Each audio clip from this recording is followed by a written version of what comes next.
Assalamu alaikum everyone. Hope you are well and doing great with my channel. আজকের এই ভিডিওতে আমি আপনাদের সাথে শেয়ার করব একটি অ্যাডভান্স ইংলিশ স্ট্রাকচার। সো ভিডিওটি না টেনে শেষ অবধি দেখুন। তোমাকে আঘাত করার জন্য আমি দুঃখিত। এটা বলার জন্য আমি দুঃখিত। তোমাকে দেরিতে কল করার জন্য আমি দুঃখিত। তোমার সময় নষ্ট করার জন্য আমি দুঃখিত। এই প্রতিটা বাক্যে যে জিনিসটা কমন আমরা দেখতে পাচ্ছি সেটা হলো আমি দুঃখিত। সো যখন আমরা কোনো সেন্টেন্সে আমি দুঃখিত বাক্যটি দেখব সেক্ষেত্রে আমাদের ব্যবহার করতে হবে আই এম সরি। এই টাইপের বাক্যগুলোকে ইংলিশে বলতে হলে সেন্টেন্স স্ট্রাকচারটি হবে I am sorry to plus verb. চলুন তাহলে এই স্ট্রাকচারটি দিয়ে এক্সাম্পলগুলি দেখা যাক। তোমাকে আঘাত করার জন্য আমি দুঃখিত। I am sorry to hurt you. I am sorry to hurt you.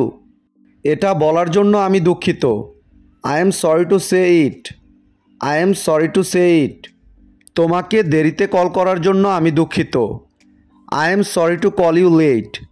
I am sorry to call you late. তোমার সময় নষ্ট করার জন্য আমি দুঃখিত।